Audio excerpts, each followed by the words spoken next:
লেখকদের সমাজ যে লেন্স দিয়ে দেখতো, আজকের দিনে কি লেখক লেখিকাদের ওই লেন্স দিয়ে দেখা হয় বলে আপনার মনে হয়?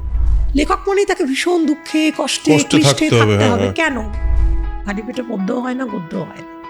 আজকের দিনে বাংলায় কি এরকম হতে পারে যে এআই কোনো একটা গল্প লিখলো এবং সেটা পপুলার হয়ে গেল? ওই যে বললাম, পপুলারিটির তো এখন আর কোনো প্যারামিটার নেই। এটা বলতে পারি যে সেটা দ্যাট ওন্ট বি আ। কিন্তু যারা নন ক্রিয়েটিভ মানুষ, যাদের মধ্যে ওই ক্রিয়েটিভিটিটা নেই, আমার তো এই উত্তরটা হয়তো খুবই আপনার বিতর্কিত মনে হবে, বাট সত্যি তো আমার মনে হয় অন্যটা। যে অডিও স্টোরিতে ভূত এবং তন্ত্র এই বিষয়টাকে এখন একটু ওভার ইউজড। আর you have pronounce the actual word. বাংলায় একজন লেখক বা লেখিকা ভাবে যে আমি লেখিকা হব বা লেখক হব, তার কি করা উচিত? মানে সে কি করবে? তার বইটা পাবলিশ হলো তাতেই সে পরিতৃপ্ত, নাকি তাকে বিক্রয়যোগ্য লেখক হতে হবে? কোনটা? আপনাকে যদি কেউ পপুলার লেখিকা মানে বলে, বেশি জনপ্রিয় লেখিকা বা অতিরিক্ত জনপ্রিয় বলে সমালোচনা যদি কেউ করে, এবার এটাতে আপনার নিজের কি মনে হয়? যারা হার্ডকোর বই প্রেমী, যেমন আমি যেটা বললাম যে আমার রিডার পার্সন, তাদেরকে কিন্তু বই পড়ানোতে আমার কোনো ক্রেডিট নেই। কিন্তু যারা রিডার নন, তারা যদি আমার বই পড়েন, দ্যাটস মাই ক্রেডিট।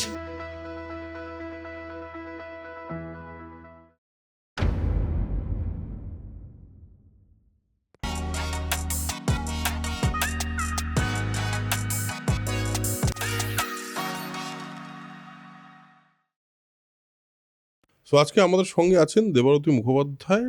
তিনি একজন গল্পকার, তিনি একজন সাহিত্যিক, তিনি একজন লেখিকা। কিন্তু মানে আমার পডকাস্টের লেখক বা লেখিকা খুব কম এসছে, বাট আমার মনে হলো যে বেস্ট সেলার লেখিকা হিসাবে আপনাকে বেশ বলা হয়। আপনার একটা নামের পাশে ট্যাগ তৈরি হয়েছে বেস্ট সেলার। প্রচুর কন্ট্রোভার্সি এদিক ওদিক বেশ কয়েকবার আপনার নামের সঙ্গে তৈরি হয়েছে। প্লাস সবচেয়ে এই সমস্ত কিছুর বাইরে আপনার লেখা মানুষ খুব পছন্দ করে এবং মানুষ খুব পড়ে। সো প্রথম কথা, welcome to soul connection podcast. Thank you for coming. কেমন আছেন? Thank you for inviting me. খুব ভালো আছি, আপনি কেমন আছেন? আমিও খুব ভালো আছি, সবসময় মোটামুটি ভালো থাকারই চেষ্টা করি। আমি জেনারেলি পডকাস্ট শুরু করি ছোটোবেলা দিয়ে। তা আপনার ছোটোবেলাটা কোথায় কেটেছে, কীভাবে বড় হয়েছেন এবং ছোটোবেলায় কী কী ছিল আপনার জীবনে? ছোটবেলায় আমার বড় হওয়া হুগলির ডানকুনি বলে, এখন মোটামুটি শহর বলা যেতে পারে, আমাদের সময় সেটা পঞ্চায়েত এলাকাই ছিল। ডানকুনিতেই আমার বড় হওয়া। আর সেখানে স্কুলিং আমার ছিল না, স্কুল ছিল উত্তরপাড়ায়। ওটা আমাদের নিকটবর্তী সাংস্কৃতিক বা শিক্ষার একটা পীঠস্থান যদি কিছু হয়, ডানকুনির কাছাকাছি উত্তরপাড়া ছিল। তা আমি উত্তরপাড়া স্কুলে পড়তাম। তার সঙ্গে আমি পড়াশুনো ছাড়া অনেক কিছু করতাম। যেটা ভীষণ করতাম সেটা হচ্ছে কুইজ। কুইজে আমার একটা টিম ছিল, মানে দর্শক কুইজ না, টিম কুইজ। তো আমরা অনেক মানে জেলা স্তরে, রাজ্য স্তরে অনেক রকম, অনেক বড় বয়স অবধি কুইজ করেছি।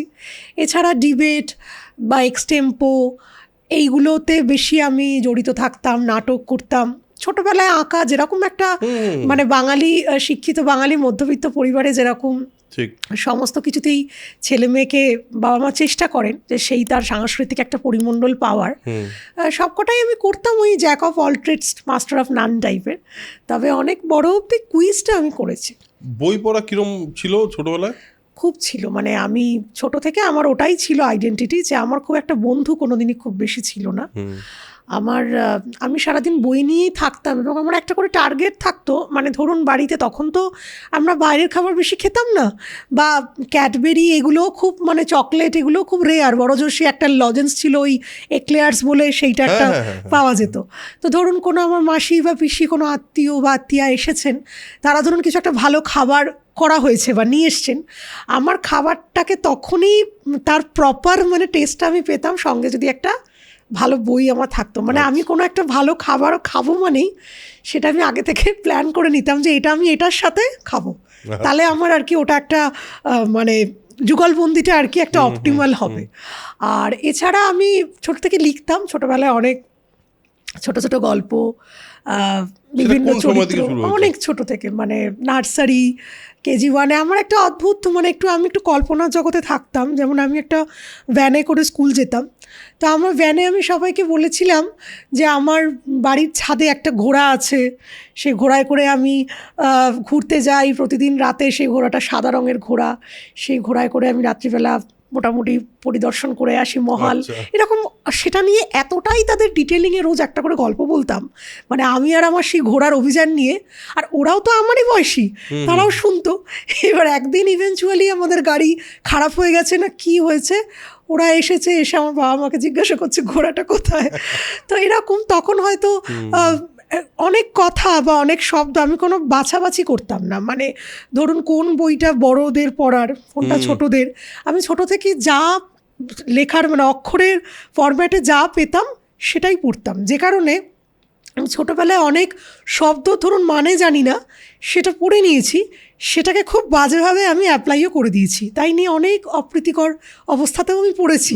হ্যাঁ, মানে পরিবারের মধ্যে ধরুন এমন একটা বিশেষণ আমি প্রয়োগ করলাম কারোর প্রতি, যেটা একেবারেই হয়তো করা উচিত নয়, বা সেই বয়সে করা উচিত না, বা সেটা একটা যেমন শরৎচন্দ্র চট্টোপাধ্যায়ের উপন্যাসে একটা তখন যে গালিটা, এখন সেটা গালি হয়ে গেছে, তখন সেটা সাধারণ মহিলাদের পক্ষে প্রতি ব্যবহৃত হতো, সেটা আমি ধরুন বলে কথা বলে দিলাম, এবার বাড়ির লোকেরা ভীষণ একটা অপ্রস্তুত পরিস্থিতি, তো সেটা হতো।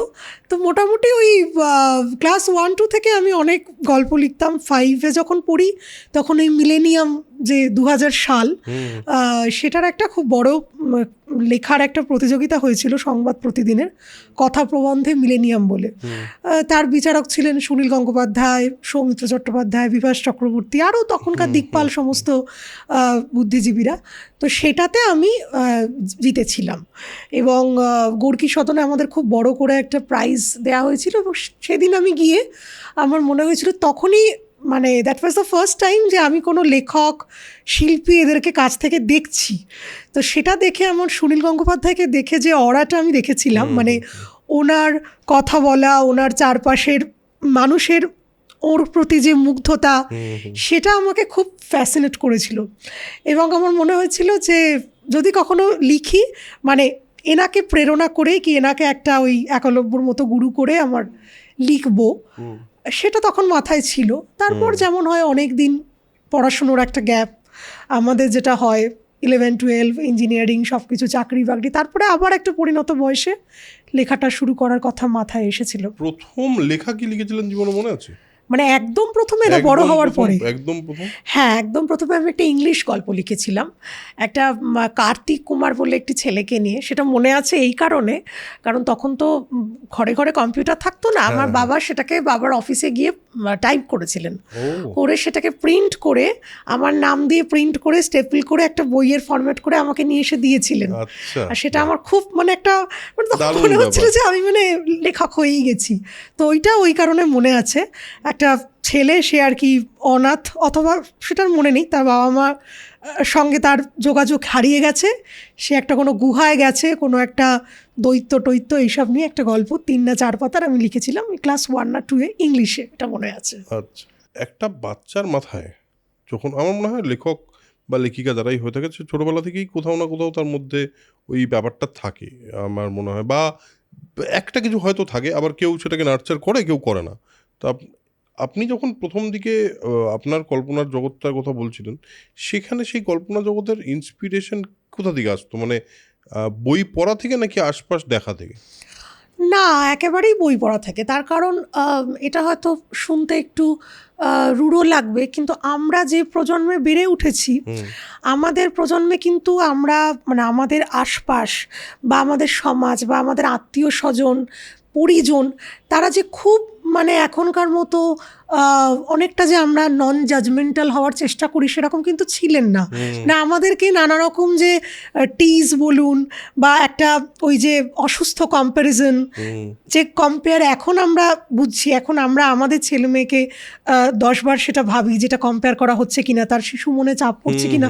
তখন তো সে ব্যাপারটা ছিল না, যে কারণে কি হয়, আর তখন একটা যেহেতু যৌথ পরিবার না হলেও ধরুন বিভিন্ন মানে শনি রবিবার কেউ আসছেন যাচ্ছেন, তখন তো যাতায়াত অনেক বেশি আত্মীয় স্বজনদের থাকে, তখন অনেক রকম কথা হয়তো কেউ কিছু একটা বলছেন সেটা হয়তো সেটা যে শিশু মনে কীরকম প্রভাব ফেলবে সেটা কিন্তু বুঝে তখন অত মানুষ কথা বলতেন না, অন্তত একটা বড় সমাজের বড় একটা স্তরে বড় একটা পরিবারেই এটা ছিল। তো সে কারণে আমার সেরকম আশপাশে ইন্সপিরেশন যে খুব বেশি ছিল সেটা নয়। আমি এমন একটি পরিবেশে বড় হয়েছি যেখানে আমাকে বলা হতো যে পড়াশুনোটাই this is the only tool by which I can excel, মানে পড়তে হবে, পড়াটাই সব। এবং গল্পের বই পড়াটাকে ভীষণভাবেই ডিসকারেজ কথাটা হয়তো বললে বাবা কষ্ট পাবেন, মানে বাবা বই আমাকে কিনে দিতেন কিন্তু পড়ার ফাঁকি দিয়ে গল্পের বই বা পড়ার বইয়ের ফাঁকে গল্পের বই সেগুলোকে একেবারেই যে গল্পের বই পড়ছে মানেই তারা একটা বাইরের নলেজ বাড়ছে কি তার একটা কোনো একটা যুক্তি বুদ্ধি মনন বৌদ্ধিক একটা উত্তরণ হচ্ছে, সেই অ্যাওয়ারনেসটা মনে হয় না অতটা ছিল আমাদের সময়, অন্তত আমাদের যে গ্রামে, কলকাতার কথা বলছি না।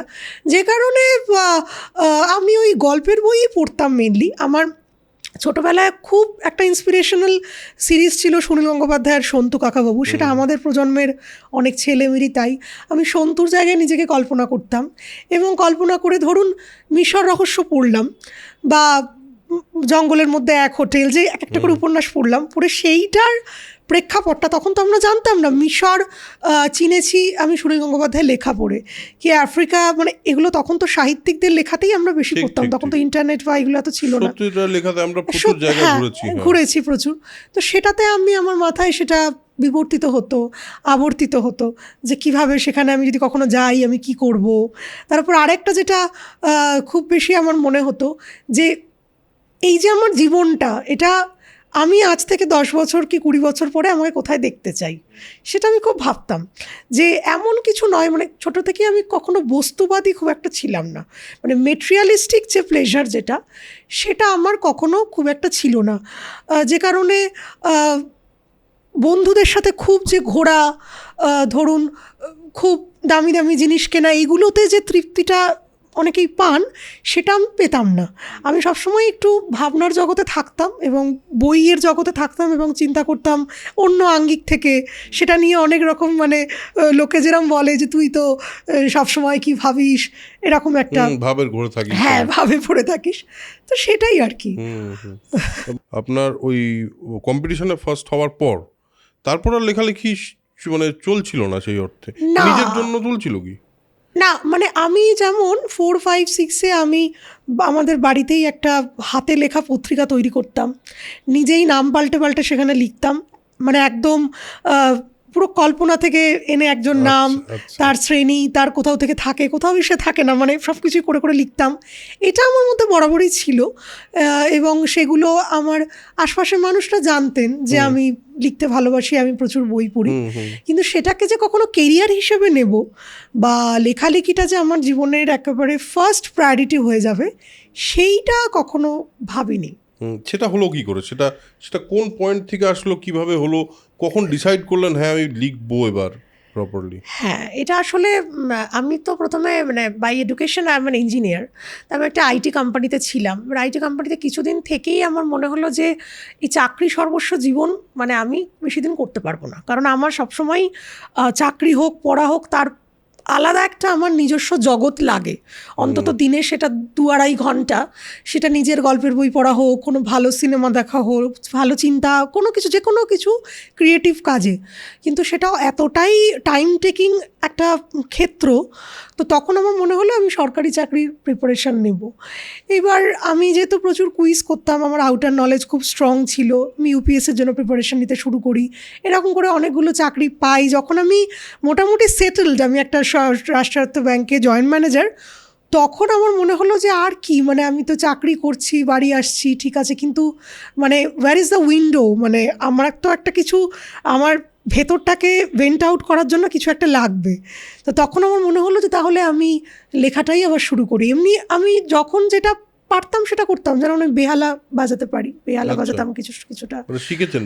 হ্যাঁ, বেহালাও শিখেছি, আঁকতাম, যখন যেটা নাটক করতাম, কিন্তু একদম সিরিয়াসলি যে লেখাটা তখন শুরু করি। কিন্তু সেটা আমি বুঝতে পারিনি যে আমার প্রথম উপন্যাস, সাধারণত বাংলা সাহিত্যে লেখকরা কি হয়, প্রথম কয়েক বছর বিভিন্ন পত্রিকাতে গল্প এই সমস্ত দিয়ে শুরু করেন। তারপর যখন সেই পত্রিকা থেকে তাকে আমন্ত্রণ জানান যে উপন্যাসের জন্য, তখন তিনি উপন্যাস লেখেন। কিন্তু আমার ক্ষেত্রে ইভেনচুয়ালি এটা পুরো উল্টো হয়েছে। আমি প্রথমেই উপন্যাসই লিখেছিলাম এবং উপন্যাস লেখার সময় আমায় কেউ চিনতও না, কিন্তু সেই বছরই বইমেলায় আমার উপন্যাসটা খুবই একটা পাঠকপ্রিয়তা লাভ করে এবং তারপর থেকেই আমার মনে হয় যে এটাই আমি বরাবর ছোট থেকে ভাবতাম যে কোন জিনিসটা, কোন কাজটা আমাকে সব থেকে আনন্দ দেয়। তো পরে হয়তো মনে হলো যে এটাই হয়তো আমি খুঁজছিলাম, যে লিখেই হয়তো আমি আনন্দ পাই সব থেকে বেশি। এই যে প্রথম উপন্যাসটি লিখলেন, কি নিয়ে লিখবো, কি লিখবো, এই কথাটা মাথায় তো এসেছিল নিশ্চয়ই। হ্যাঁ হ্যাঁ। সেটা কিভাবে ডিসাইড করলেন যে এইটাই আমার প্রথম উপন্যাস হবে? না, আমার একটা জিনিস, যেহেতু আমি প্রচুর বই পড়তাম, আমার একটা জিনিস মাথায় ছিল যে আমি যখন নতুন কিছু সৃষ্টি করতে যাচ্ছি, চর্বিত চর্বণ আমি লিখবো না। মানে একই সামাজিক বা একই ধরনের লেখা কেন মানুষ পড়বেন? তখন ধরুন 2016-17 সাল, তখন এই সোশ্যাল মিডিয়া অনেকটাই এসে গেছে, মানুষের অ্যাটেনশন স্প্যান এতটা না কমলেও তখন অনেকটাই কমে গেছে। প্রচুর ভিডিও গেমস, প্রচুর ওটিটি, প্রচুর মানে ইউটিউবে নানা রকম কন্টেন্ট, তো মানুষ কেন বই পড়বেন? সাহিত্য প্রত্যেকটা এই যে এন্টারটেনমেন্ট মিডিয়ামগুলোরই একদম র মেটেরিয়ালটা হচ্ছে সাহিত্য। গল্প ছাড়া এগুলো কোনোটাই দাঁড়াবে না। একটা গানের জন্যও গল্প লাগে, তার একটা সিনেমার জন্যও গল্প লাগে, যে কোনো কিছু, ইভেন একটা ভিডিও গেমের জন্যও একটা সেখানে গল্প, একটা স্টোরি লাইন দরকার হয়। কিন্তু শুধু গল্প, এটা তো অনেক স্লোলি মানুষকে আবিষ্ট করে। যত তাড়াতাড়ি একটা সিনেমা একটা মানুষের গভীরে প্রবেশ করতে পারে, সাহিত্য তার থেকে একটু ধীরে কিন্তু অনেক তীব্রভাবে, তার গভীরতাটা অনেক তীব্র হয়, অনেক সুদূর প্রসারী হয়, কিন্তু তার ঢোকার স্পিডটা অনেক স্লথ হয়। তো আমার মনে হয়েছিল আমি যদি এমন কিছু না লিখি, পাঠক কেন পড়বেন? সেই একই সামাজিক, একই প্রেম, কি একই পরিবার, কি একই রহস্য। তো তখন আমি ভুটান গেছিলাম। ভুটানে আমি একটা ওই গৌতম বুদ্ধের হীনযান মহাযান ছাড়াও আর একটা সংকীর্ণ একটা সেক্ট ওদিকে চলে গেছিলো, বজ্রযান বলে, যেটা কিছুটা অকাল্ট প্র্যাকটিস, কিছুটা পদ্ম সম্ভব বলে একজন গুরু রিনপোচে, তার খুব মিস্টিক্যাল লাইফ নিয়ে। আমার সেটা মনে হয়েছিল যে আমি সেটা নিয়ে লিখি। আচ্ছা, তো এবার সেটা নিয়ে লেখা মানে তো সেটা নিয়ে রিসার্চও করতে হবে। হ্যাঁ, সেটা তো করতেই হবে। মোটামুটি আমি চেষ্টা করি, আমি যাই লিখি, আমি মানে আমার নিজস্ব পড়াশুনোটাতে কখনো ফাঁকি দিই না। কারণ আমার মনে হয় ছুরি যেমন ধার দিতে দিতে ধারালো হয়, লেখা হয়তো আমার নিশ্চয়ই 2017 সালে যেরকম লেখা ছিল, এখন সেটা আমার নিজেরই দেখলে বিরক্ত লাগে, যেটা কী করে আমি লিখলাম। ইনফ্যাক্ট আমার সব লেখাই আমার দেখলে মনে হয় যে থেকে আরও ভালো হওয়া উচিত ছিল। কিন্তু ভাষা বা লেখার নৈপুণ্যের উত্তরণ হওয়াটা কাম্য, কিন্তু তার জন্য যে একটা আমার যে পড়াশুনোটায় যে প্রতারণা বা পড়াশুনোটায় যে শিথিলতা, সেটা আমি করি না। তো পড়াশোনা করেন, চাকরি করেন, লেখেন, 30টার উপর বই বেরিয়ে গেছে, এই পুরো টাইম ম্যানেজমেন্টটা কীভাবে হয়? এটা অনেক পডকাস্টে, মানে বলতে গেলে প্রতিটা সাক্ষাৎকারেই এটা আমাকে একটা রুটিন প্রশ্ন। তবে আপনাকে আমি এটার একটুখানি খুলে উত্তরটা দেব ভাবছি। সেটা হচ্ছে, এটা যদি আপনি আমাকে 2022-এর আগে প্রশ্নটা করতেন, তখন আমি বলতাম যে it's all about time management. মানে একটা নিজের হয়তো কোথাও একটা সুপার ওম্যান কাইন্ড অফ একটা ইমেজ আমার নিজেকেই নিজে একটা ভেবে তৃপ্ত লাগতো। কিন্তু পোস্ট 2022 আমার মনে হয় যে এটা কিছু তো একটা ভেতরের আমার ইচ্ছা শক্তি আছে। আমি সময় নষ্ট করি না আনপ্রোডাক্টিভ কাজ মানে এটা নয় যে আমি বন্ধুদের সাথে গল্প করি না বা কিছু, সেটাও একটা তো to some extent this is productive. হ্যাঁ, মানে সেটা আমাকে রিল্যাক্স করতে সাহায্য করছে। কিন্তু এমন কোনো আনপ্রোডাক্টিভ কাজ যেটা আমাকে কোনো better state of human being হিসেবে নিয়ে যাবে না, সেরকম রিল স্ক্রোল, যেটাকে আমরা বলি মাইন্ডলেস স্ক্রোলিং, ডুম স্ক্রোলিং, এখন তো বোধহয় টার্মটা ডুম স্ক্রোলিং, বা ধরুন অন্যকে নিয়ে আলোচনা করা, বা নানা রকম শেমিং, যে বিভিন্ন কাজে তো মানুষ এখন সময় অপচয় করেন, সেটা আমি কখনোই করি না। আর আমার সবসময় মাথায় থাকে যে মানুষ হিসেবে যে জন্মেছি, এটা খুবই একটা প্রিশিয়াস এক্সপিরিয়েন্স, এবং এই মানুষ জন্মটাকে আমি কিন্তু পরজন্মে বিশ্বাস করি। হ্যাঁ, এটা আমি সায়েন্সের স্টুডেন্ট, আমি বিজ্ঞানের ছাত্রী, কিন্তু আমার নিজের জীবনের একটি বিশেষ ঘটনার পরে আমি কিন্তু পরজন্মে বিশ্বাস করি এবং আমার মনে হয় যে আত্মা যেটা পাল্টে পাল্টে যে বলে জন্মান্তর, সেটা কোথাও আমাদের পুরো কল্পনার সঙ্গে না মিললেও কিছু তো একটা সুপার ন্যাচারাল কিছু আছে। তো সেটা আমার মনে হয় যে নিশ্চয়ই আমার এই যে মানুষ জন্মটা আমি পেয়েছি, আমার কোনো একটা জন্মের আমি কোনো ভালো কাজের জন্য পেয়েছি, তো সেটাকে আমি কোনোভাবে অপচয় করার দিকে আমি মন দিই না।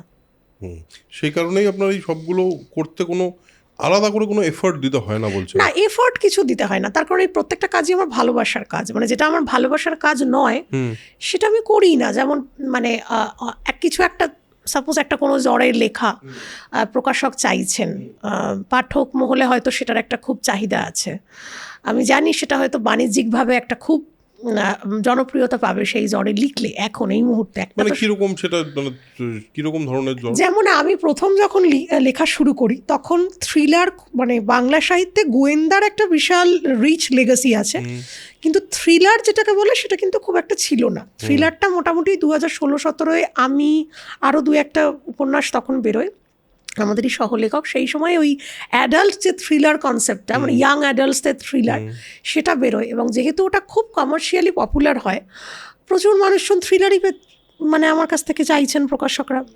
তারপর ধরুন এখন যেমন একটা ট্রেন্ড এসছে ভৌতিক তন্ত্র, এগুলো নিয়েও একটা প্রচুর একটা ডিমান্ড আছে, কিন্তু আমি কখনোই সেটা মানে লিখি না। আমার যেটা মনে হয় যখন আমার লিখতে ভালো লেগেছে তখন আমি হয়তো ভৌতিক লিখেছি, কিন্তু যেমন আমার একটা উপন্যাস যেটা আমি 2022-এ লিখেছিলাম, ব্যালেন্স শিট, এটা একটা পুরোপুরি দার্শনিক এবং একটা স্পিরিচুয়াল উপন্যাস।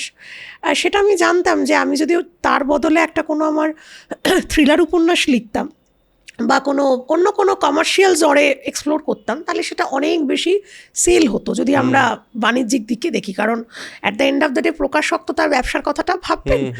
কিন্তু তবু কিন্তু আমি সেটা লিখেছি কারণ আমার মনে হয়েছে যে বাজার চলতি কাজ তো অবশ্যই দরকার, কারণ প্রকাশক যদি বাজার থেকে টাকাটা না তুলতে পারেন তাহলে তো উনি ব্যবসাটাই তুলে দেবেন, তখন আমরা লিখবো কী করে আর সেটা ডিস্ট্রিবিউট হবে কী করে, মার্কেটে দিবে হবে কী করে।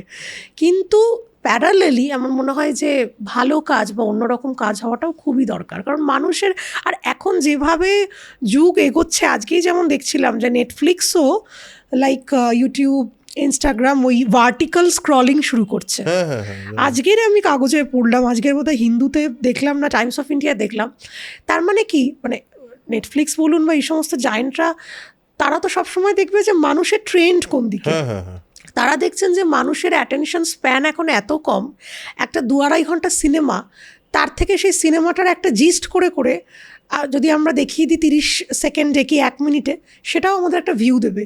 এটা খুবই দুঃখদায়ক আমার, মানে একজন সাহিত্য বলবো না, শিল্প জগতের সঙ্গে বা শিল্প জগতের একজন কর্মী হিসেবে এটা খুবই দুঃখ লাগে। তার কারণ আমরা এমন একটা প্রজন্মকে বড় করছি যেই প্রজন্ম না ভাবতে শিখছে না, যাদের ব্রেনস্টর্ম করতে শেখানো হচ্ছে না, এবং তাদের কাছে এত অপশান, তাদের কাছে দুর্লভ যে একটা দুর্লভত্ব যেটাকে বলা হয়, সেই বোধটাও তাদের মধ্যে আসছে না।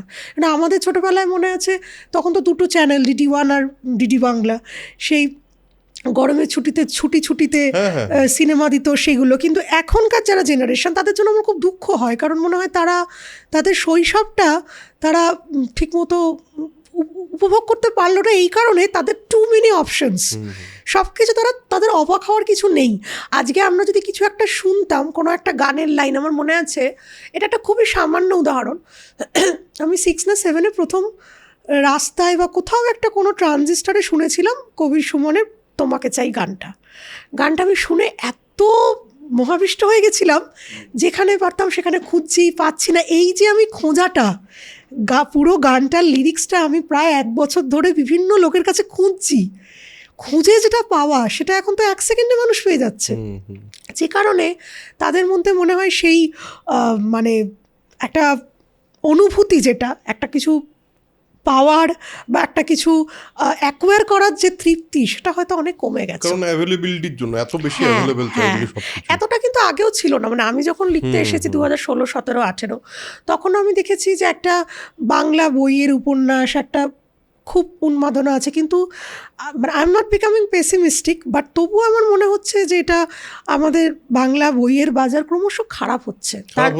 অবশ্যই, মানে এটা আমি হয়তো এটা নিয়ে আরও কন্ট্রোভার্সি হবে, বাট আমি ডিপ্লোম্যাটিক অ্যান্সার দিই না।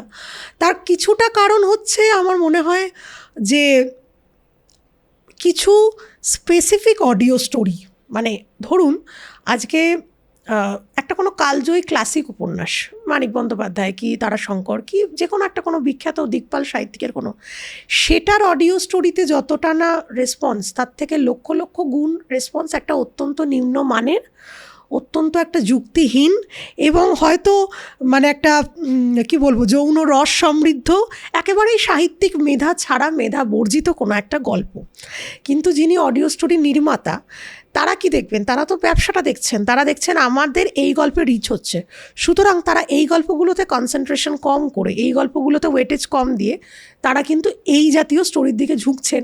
এবং আমি অনেক যেহেতু আমি অনেক স্কুল কলেজে যাই বা অনেক বইমেলা উদ্বোধনে যাই, এখনকার জেনারেশন মানে যারা বিলো 30, মোটামুটি 18 to 30 যেটাকে বলে, তাদের মধ্যে যারা 5-6 বছর আগে অবধিও বই পড়তো, তারা কিন্তু এখন তাদের একটা বড় অংশ they have shifted to audio book. কিছুটা তাদের যাতায়াতের সুবিধার জন্য, তারা কনভিনিয়েন্স যাতায়াতের পথে পড়ে নিচ্ছে, কিছুটা হচ্ছে সেই মুহূর্তে ইনস্ট্যান্ট যে একটা অডিও স্টোরির যে একটা অডিও ড্রামা এফেক্টটা, তা নিয়ে কোনো অসুবিধে নেই।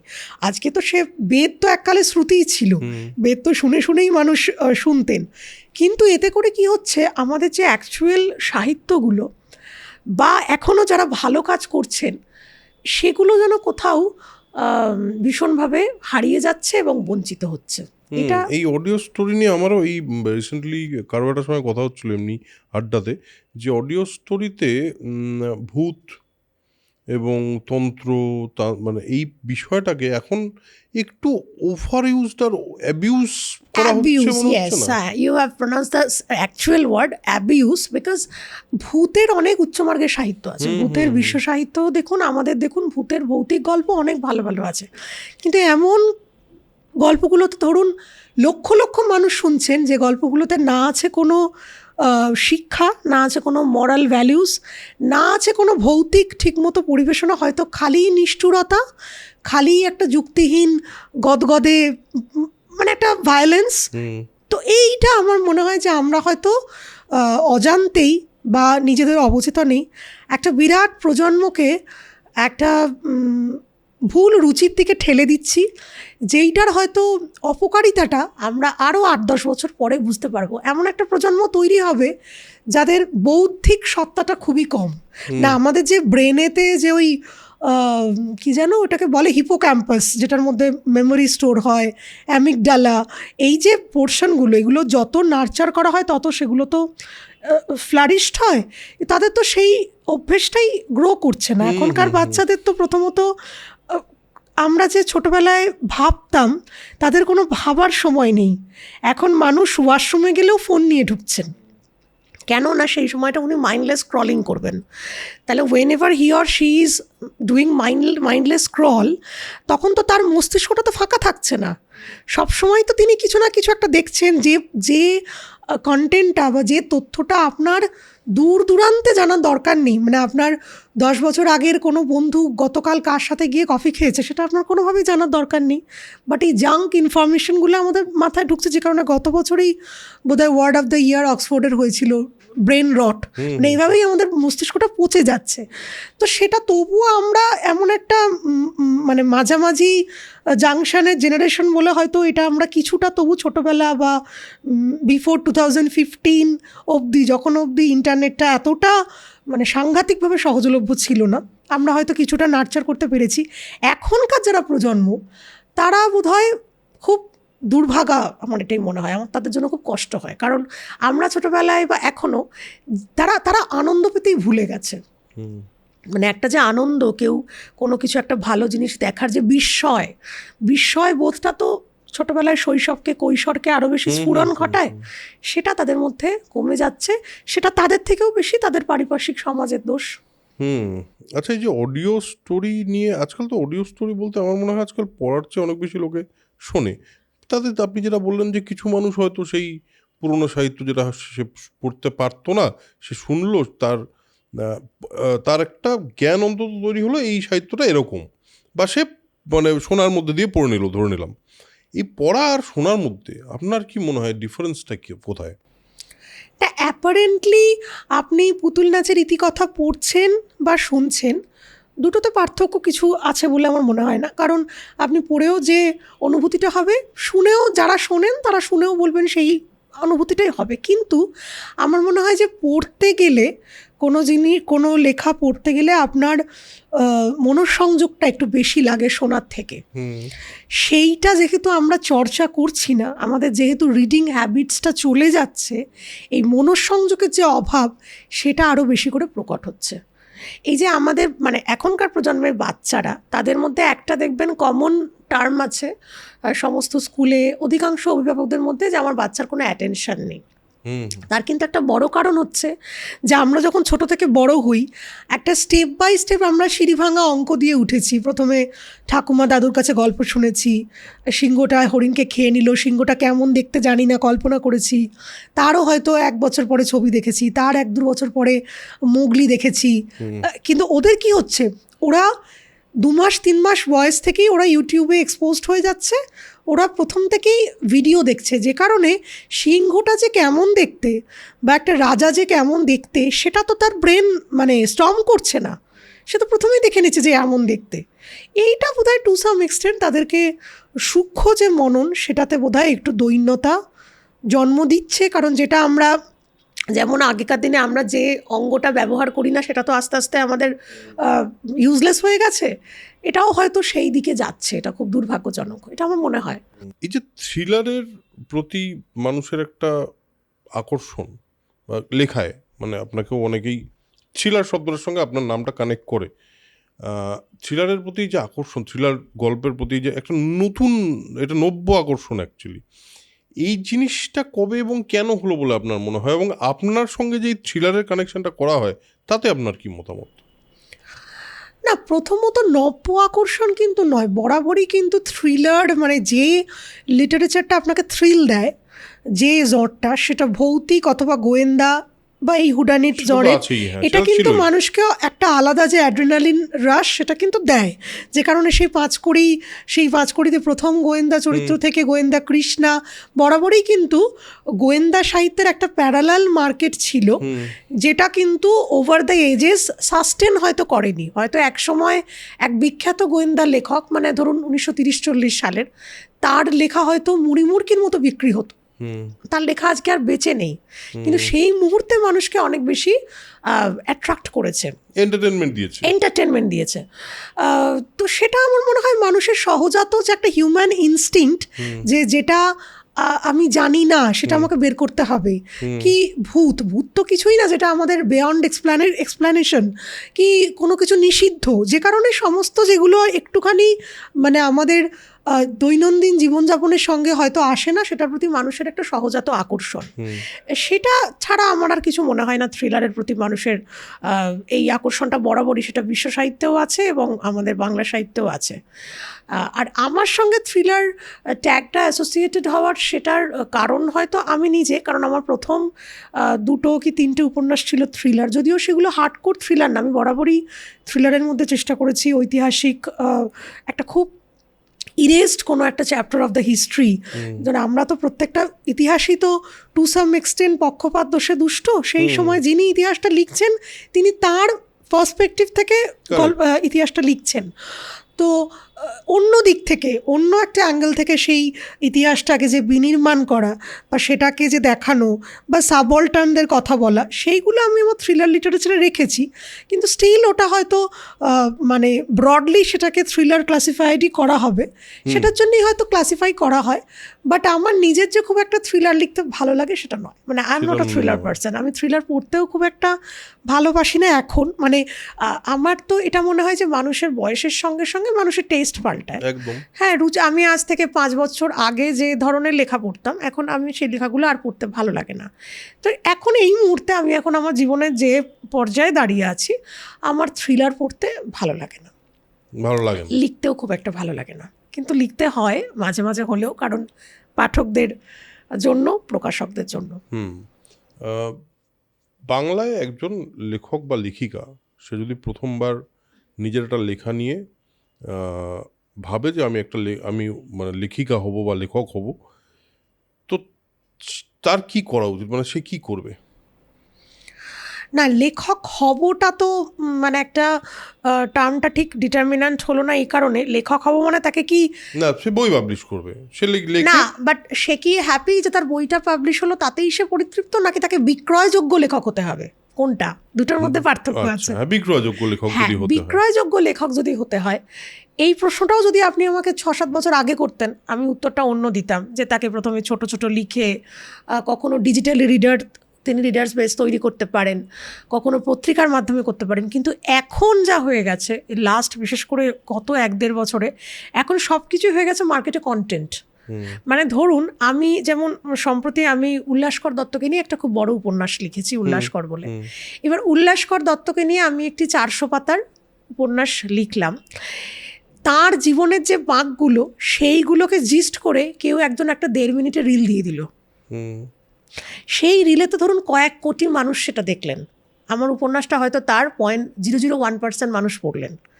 তাহলে কি আমি সেটা পেনিট্রেট করতে পারছি? আমি তো সেই ব্রডার স্পেকট্রামটাকে I can not penetrate, but it's not possible for me এই এখনকার সময় দাঁড়িয়ে। কারণ এখন হচ্ছে পুরোটাই কন্টেন্টের যুগ, যে কারণে এখন বিক্রয়যোগ্য লেখক হতে গেলে আপনাকেও এখনকার যেটা ডিজিটাল ট্রেন্ড সেটাকে মনে হয় কাজে লাগাতে হবে, খুব স্ট্র্যাটেজিক্যালি, খুব ওয়াইজভাবে।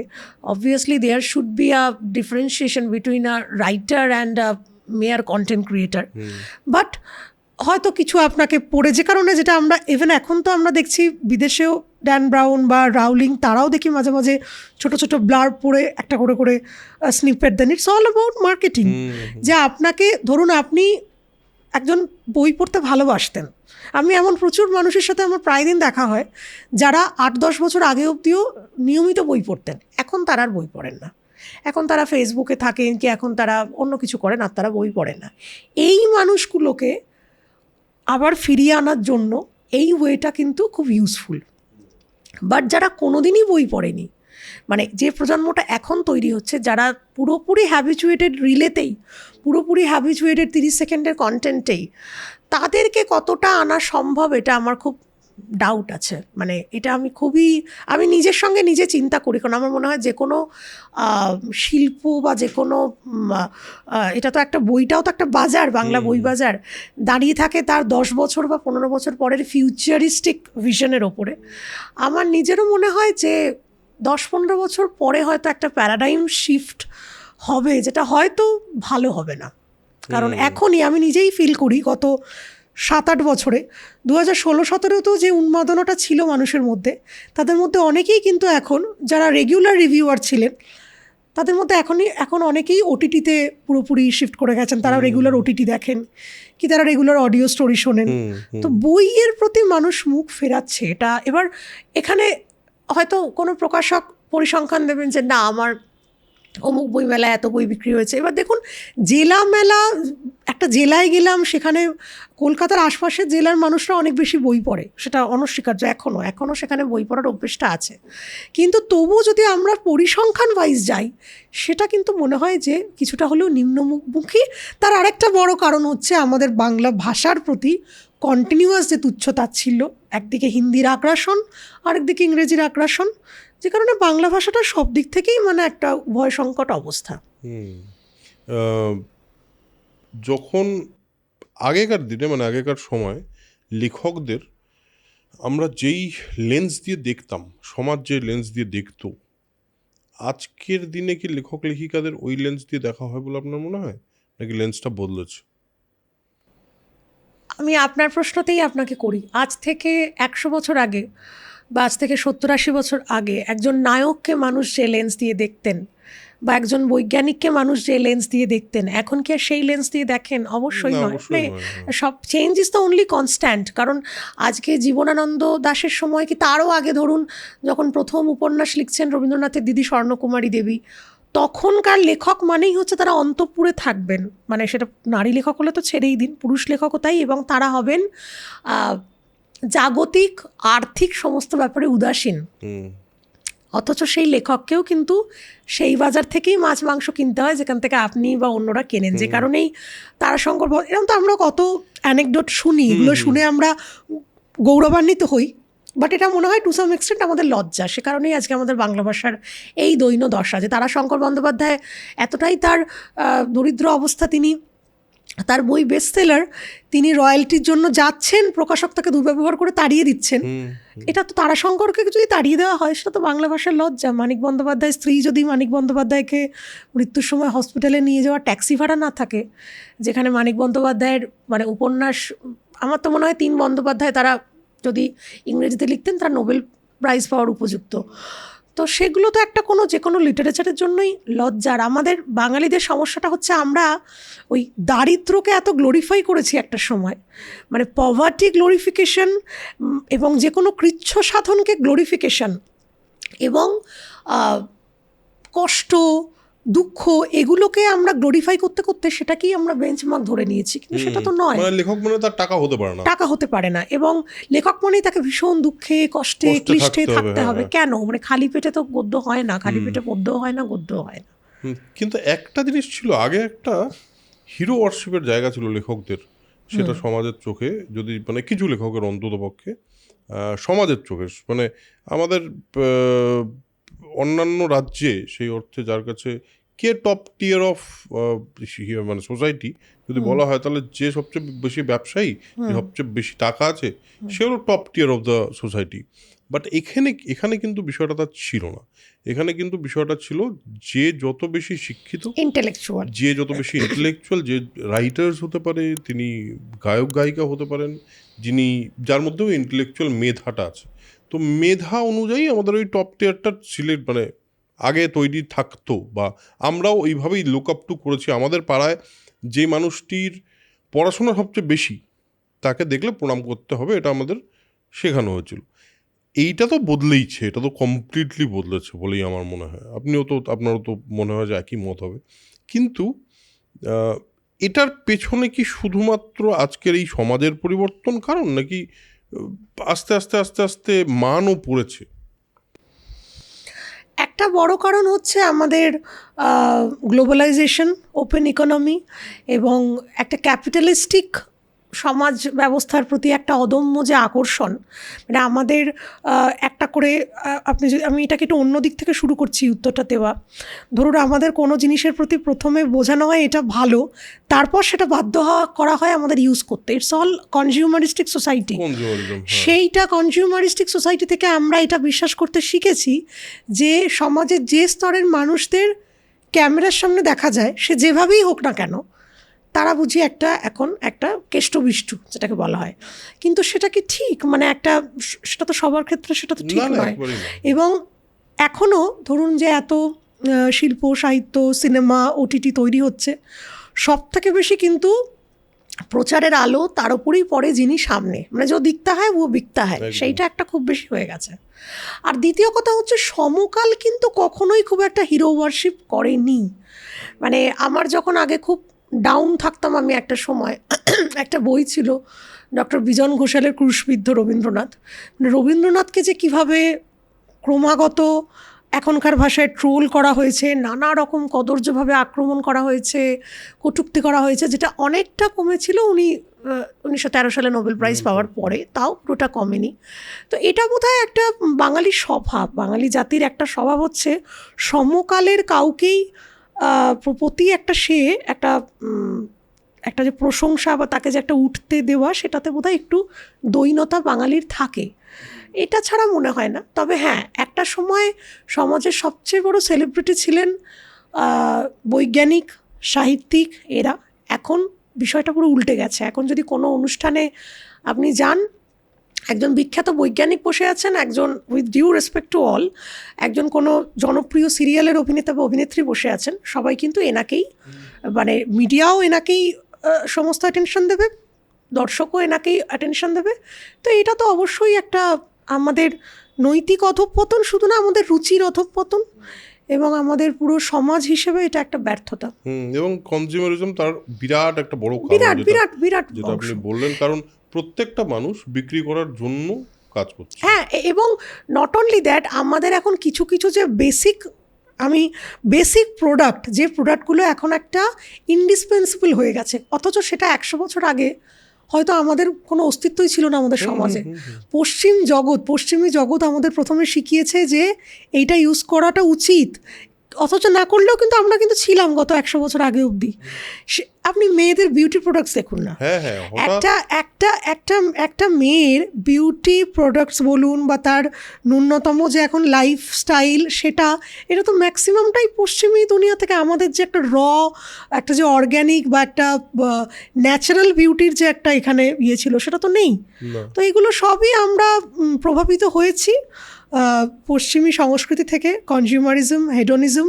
বাট টু সাম এক্সটেন্ট আমার মনে হয় কি অতিরিক্ত কনজিউমারিজম, অতিরিক্ত ব্র্যান্ড, অতিরিক্ত হেডোনিজম কিন্তু আমাদেরকে কোথাও নিয়ে যায় না। মানে আলটিমেটলি একদম শেষে গিয়ে মনে হয় যে এরপর কি, মানে আমি তো মার্সিডিজ পেয়ে গেছি, আমি তো কোটি টাকার কোনো একটা ফ্ল্যাটে রয়েছি, আমার কাছে সবই আছে, কিন্তু আমার কাছে যেটা নেই সেটা হচ্ছে শান্তি। এই শান্তির খোঁজটা কিন্তু আমাদের ছোট থেকে শেখানো হয় না, এবং আরও শেখানো হচ্ছে না। আমরা এমন একটা প্রজন্ম এখন বড় করছি যাদের সবাইকে বলা হচ্ছে যে বাবু তোমাদের আইআইটি পেতে হবে, কি নিট পেতে হবে, কি এই করতে হবে, কি কোটিতে তোমাদের সিটিসি হতে হবে। বাট এটা আমরা তাদের বলি না যে তোমরা যাতে সুখী হও, তোমরা যাতে খুশি থাকো, তোমরা যাতে শান্তিতে থাকো। শান্তিতে থাকার জন্য কিন্তু আমার মনে হয় ডিজায়ারটাকে লিমিটেড করা দরকার। মানে আনলিমিটেড ডিজায়ার নিয়ে শান্তিটা হতে বোধহয় অসুবিধা। আজকে একটা এপিসোডে এর আগে এই ডিজাইন নিয়ে কথা হচ্ছিল অনেকটা। এইটা তো একটা দিক, বাট তার বাইরে আপনার একটু লেখক সত্তায় আবার ফিরে আসি। সেটা হলো আপনার লেখায় রিসার্চের একটা ভূমিকা আছে। রিসার্চ এবং তার একটা গভীর জায়গায় ঢুকে আপনি নিজেই বলছিলেন যে জাস্ট একটা থ্রিলার না, তার মধ্যে আমি চেষ্টা করি, বা জাস্ট একটা গল্প না, বা জাস্ট একটা উপন্যাস নয়।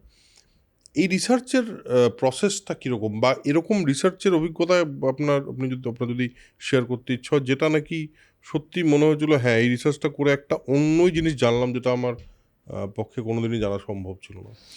সেটা সব বইয়ের ক্ষেত্রে একরকম হয় না। ধরুন কিছু বই আছে যেটা আমি লিখবো বলেই পড়াশুনো শুরু করেছি, যেমন আমার যে সম্প্রতি উপন্যাসটা উল্লাসকর সম্বন্ধে আমি যখন প্রথম জানতে পেরেছিলাম, মানে আমি স্থবির হয়ে গেছিলাম, কারণ বিপ্লবী অনেক আছেন, কিন্তু এরকম নিঃস্বার্থ বিপ্লবী এবং এরকম প্রেমিক, এতটা রোমান্টিক একটা হিরো বাঙালি ছিল, এটা কিন্তু বাঙালির ঘরে ঘরে উনি সেভাবে পরিচিতই নন। একেবারেই না। আমি যেদিন জীবনে প্রথমবার ওনার গল্প শুনি, আমার একজন বলে, আমি না এরমভাবে হাঁ করে তাকিয়েছিলাম, এটাও হতে পারে। এবং আপনি বিশ্বাস করবেন না, আমি উল্লাসকর লেখার জন্য শিলচরে গিয়েছি। শিলচরে তো উনি ওনার শেষ জীবনটা কাটিয়েছেন। শিলচরের বাঙালিরা বা ওই দিকের আসামের বাঙালি বা ত্রিপুরার বাঙালি, তারা অনেক বেশি আমাদের এই পশ্চিমবঙ্গের বাঙালিদের থেকে বুঝি মনে হয় যত্নবান, অনেক বেশি তারা এগুলোকে প্রিজার্ভ করতে উৎসাহী, অনেক বেশি তারা ভাষার প্রতি ভালোবাসায় নিমজ্জিত।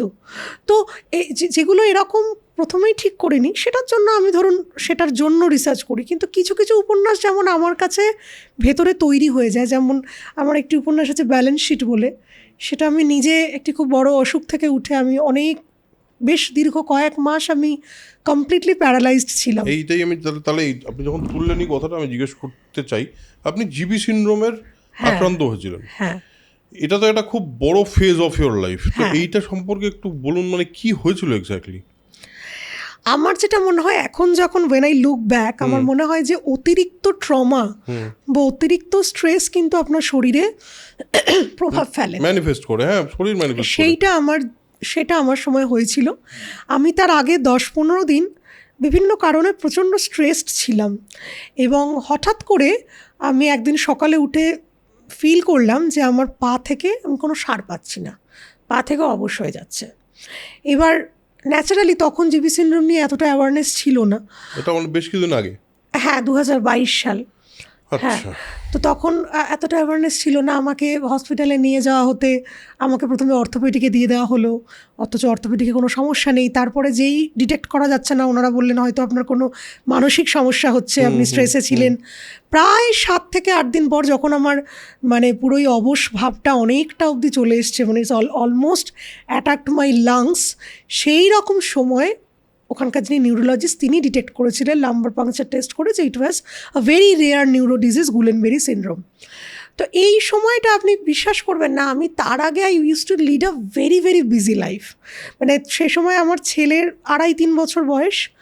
তো আমি অফিস করছি, অফিসের আগে হয়তো সকালবেলা কোনো স্কুলে বা কোনো কলেজে অনুষ্ঠানে যাচ্ছি, অফিস যাচ্ছি, তারপর সেখান থেকেই অফিস চলে যাচ্ছি, অফিস থেকে বেরিয়ে আরেকটা কোনো অনুষ্ঠান করে হয়তো ফিরছি, ফিরে হয়তো রাত্রিবেলা আমার ছেলেকে খাইয়ে শুইয়ে রাত্রি 1:30-2 অবধি আমি লিখছি। মানে একটা উন্মাদের মতো, যেটাকে বলে একটা গোলের পেছনে ছোটা বা উন্মাদের মতো খাটা, সেটা আমি করেছি, যেটা আমি বুঝিনি যে এটা হয়তো টু সাম এক্সটেন্ট এটা কোনো দিন না কোনো দিন এটা আমার শরীরের উপর একটা টোল নেবে। তো সেটার আউটবার্সটা তখন হয়। তো তারপর ওই জীবন থেকে মানে এরকমও হয়েছে, আমি দিল্লি থেকে সরাসরি অফিসে এসেছি। আমি বাংলাদেশ বর্ডারে ভাষা দিবসে একটা অনুষ্ঠানে আমন্ত্রিত ছিলাম, মানে পেট্রাপোল বেনাপোল যে বর্ডার, সেখান থেকে আমি ভোরবেলা একটা বক্তৃতা দিয়ে আমি ভোরবেলা ডাইরেক্ট আমার অফিসে এসেছি 4 ঘন্টা জার্নি করে।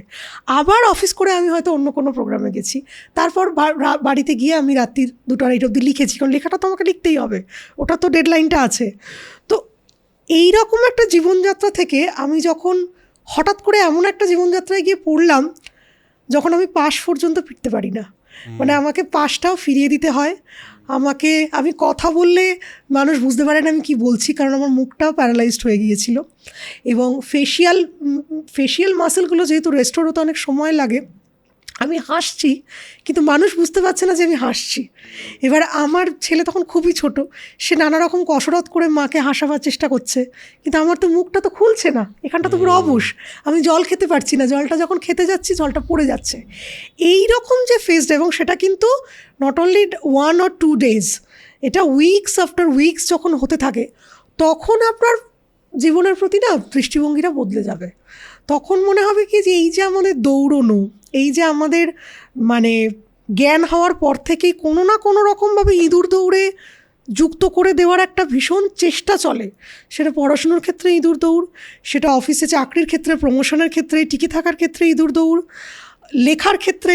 আজকে আমি সাপোজ যদি আমি সেলিব্রিটি দিক থেকে আমি নাম্বার 1 হই, সেই নাম্বার 1 থাকার প্রেশার, এই ইঁদুর দৌড়গুলো না মানুষকে একটা ফ্যানাটিক করে দেয়। সেটা একদিকে আপনাকে অন্যের প্রতি এনভিয়াস করছে, অন্যের প্রতি হিংসা কাতর করছে, এবং নিজের প্রতি আপনি তৃপ্ত হচ্ছেন না, এবং আরও আরও আরও চাই, আরও চাই।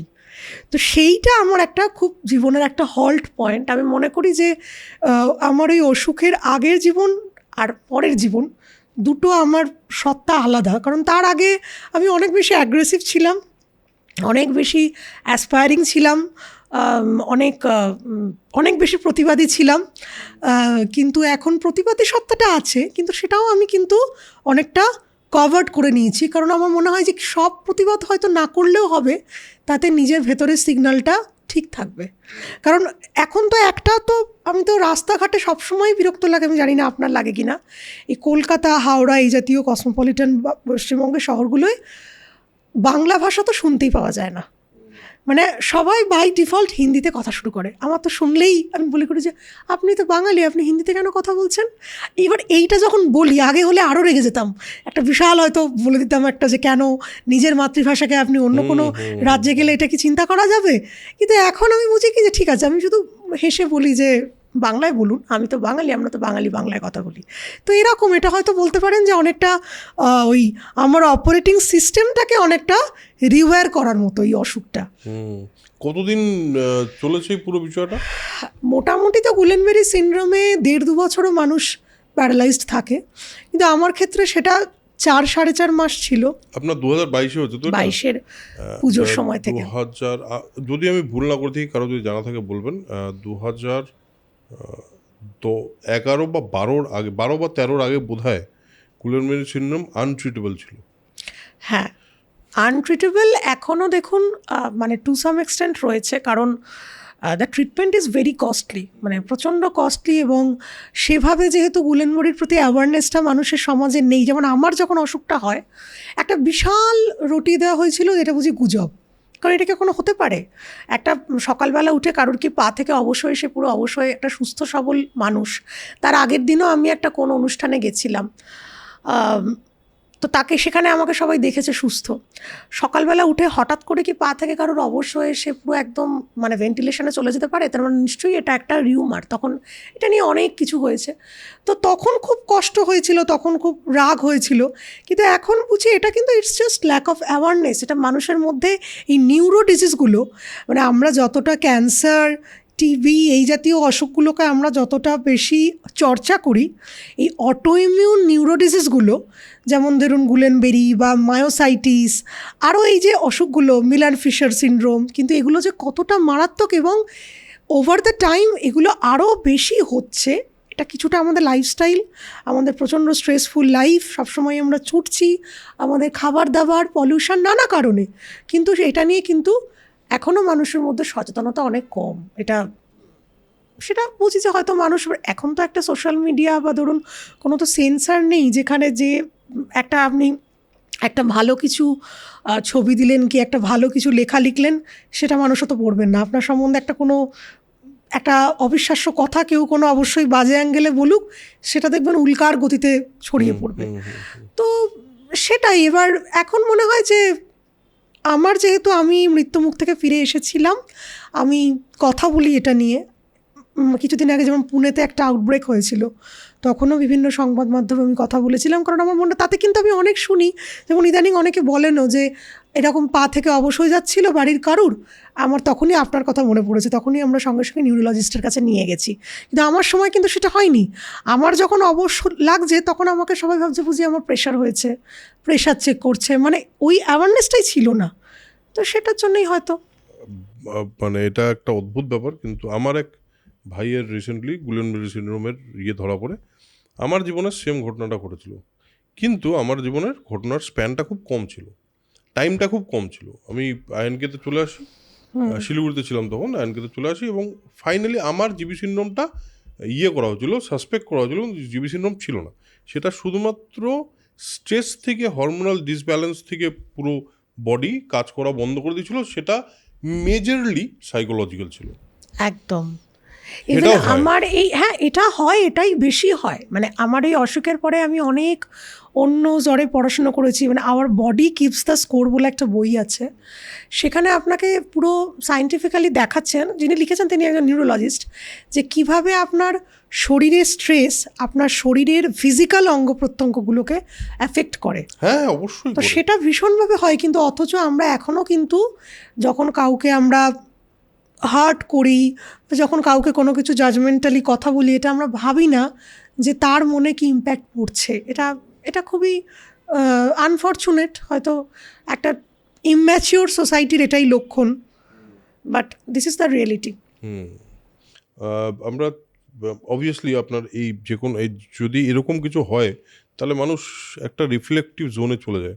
তার একটা কোথাও একটা মনে হয় যে হ্যাঁ, পৃথিবীটাকে আমি যেভাবে দেখছিলাম তা বোধহয় সম্পূর্ণ ঠিক নয়, এবং সেটা আপনার সঙ্গেও হয়েছে এবং অনেকের সঙ্গেই এরকম। মানে তার আগে অবধি আমি ভাবতাম কি যে এই আজকে আমার অনেক মানুষ আমাকে চেনেন, আমার লেখা প্রচুর মানুষ পড়ছেন, নাম, যশ, খ্যাতি, অর্থ, এগুলো বুঝি একটা জীবন, একটা অ্যাচিভমেন্টের কিছু ডিটারমিনেন্ট। কিন্তু তারপর থেকে আমার মনে হয়েছে আরও বিভিন্ন সেই ফেজটার পরে যে জীবনে কিন্তু সবথেকে বড় অ্যাচিভমেন্ট হচ্ছে শান্তিতে থাকা। মানে আপনি যদি আজকে একটা খুবই আপনার কাছে একদম আমি যদি একটা ডাল ভাত খেয়েও খুব শান্তিতে থাকি, সেটা কিন্তু সে অনেক বেশি সাকসেসফুল, একদম রাদার দেন কেউ যদি একটা ভীষণ বিলিয়নিয়ার কিন্তু সে সারাদিন ডিপ্রেশনের ওষুধ খাচ্ছে কি ডিপ্রেশনে ভুগছেন, তো তার কিন্তু অবস্থা অনেক খারাপ, অনেক করুণ। তো we should be sympathetic to him or her. তো এইটা একটা আউটলুক টুয়ার্ডস লাইফ, সেইটা একটা ভীষণভাবে বদলে যায় এই ধরনের অসুখের পরে। রিসার্চটা নিয়ে কথা হচ্ছিল, সেখান থেকে একটা খুব ইম্পর্ট্যান্ট জায়গা নিয়ে বললেন, যেটা আমি অলরেডি ভাবছিলাম আমি আপনাকে জিজ্ঞেস করব।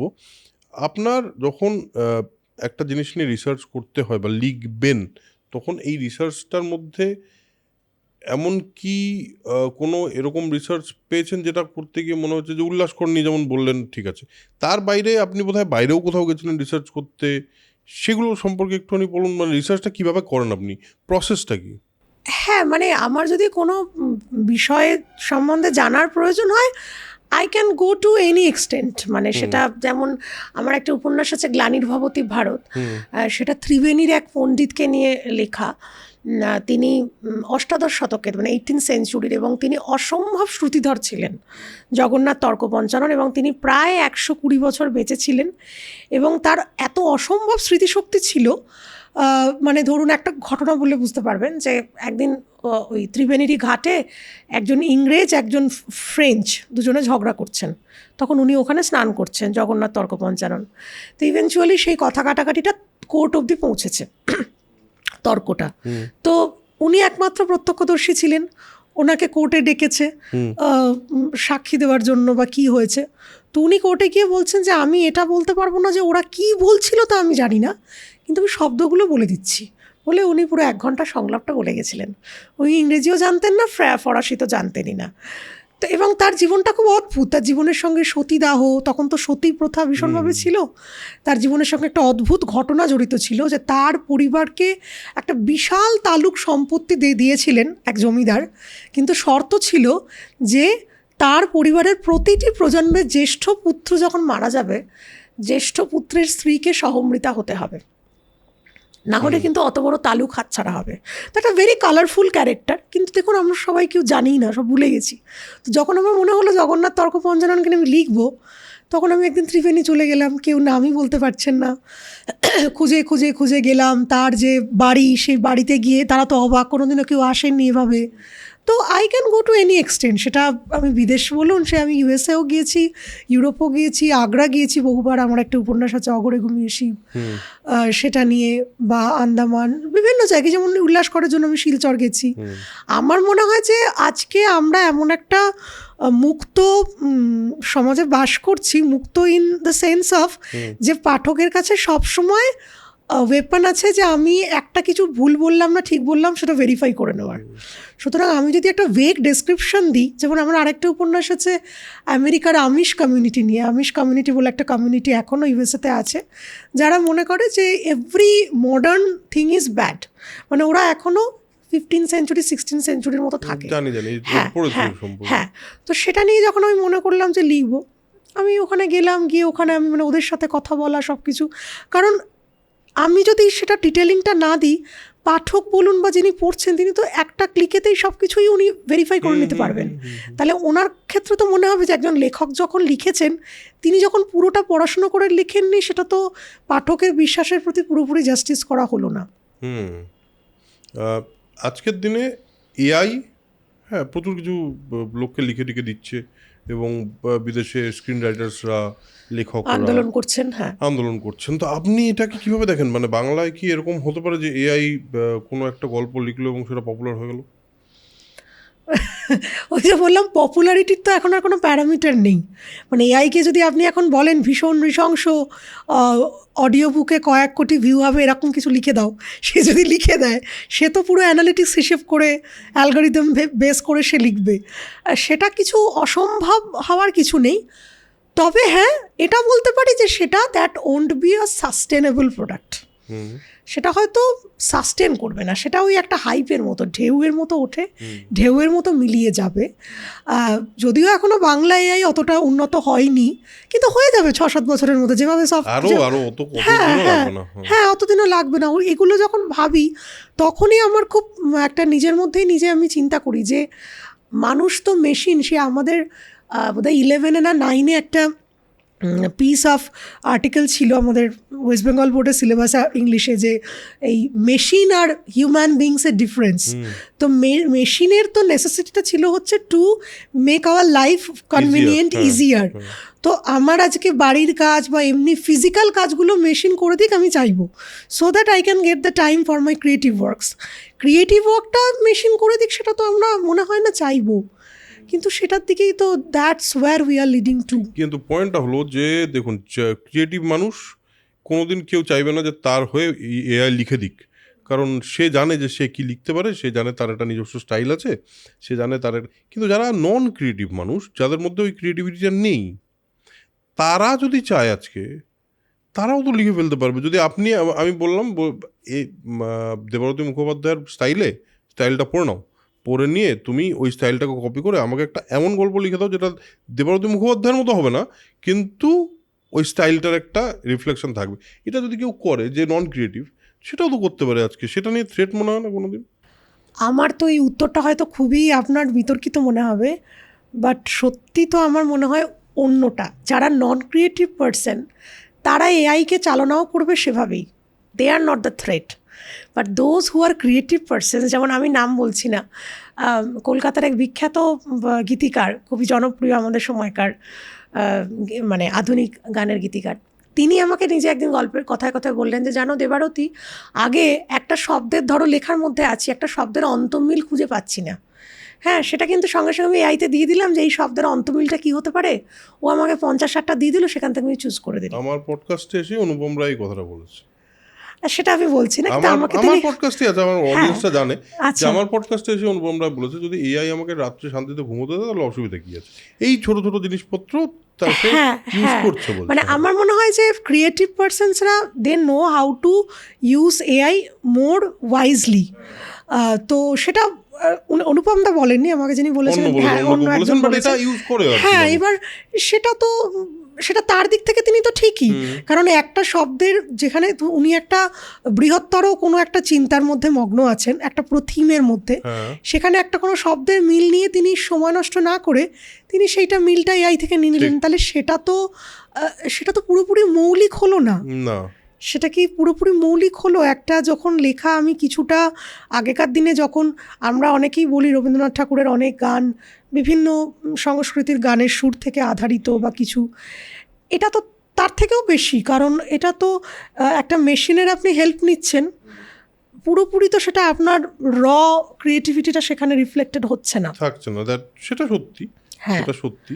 কিন্তু আমার পার্সোনালি একটা জিনিস মনে হয়, এটা আমার এআই নিয়ে আমি যখন ChatGPT 1 বেরোয় তখন থেকে, যেহেতু আমার টেকনোলজির প্রতি আমার একটা ইনক্লিনেশন আছে, আমি খুব নতুন টেকনোলজি কোথায় বেরোচ্ছে সেগুলো নিয়ে একটু খোঁজ খবর রাখতে ভালোবাসি। ChatGPT যখন প্রথম বেরোয়, যখন এটা ওদের একটা বেটা মোডে ওরা একটা টেস্ট ফেজ চালায়, তো সেখানে কয়েকজন, আমাদের একটা গ্রুপ আছে ওয়ার্ল্ড ওয়াইড, তো সেই গ্রুপের আমি মেম্বার বলে আমিও পেয়েছিলাম তার অ্যাক্সেসটা। তো সেখান থেকে দেখা শুরু করেছিলাম, আমি ভাবছিলাম দ্যাট কিছুই হবে না, এটা কিছুই খুবই বোকা ব্যাপারটা।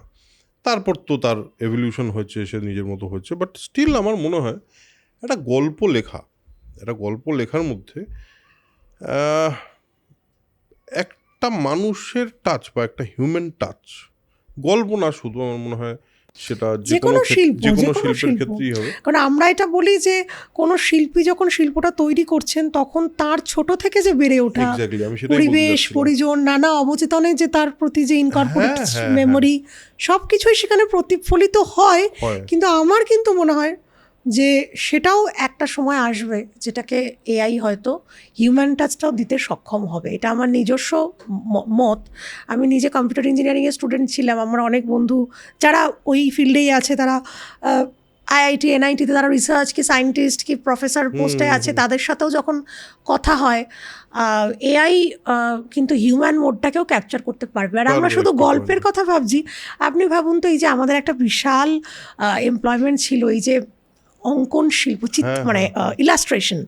কলেজ স্ট্রিটে একটা প্রচুর মানুষ ছিলেন ভীষণ গুণী, তারা প্রচ্ছদ শিল্পী এবং ইলাস্ট্রেটার।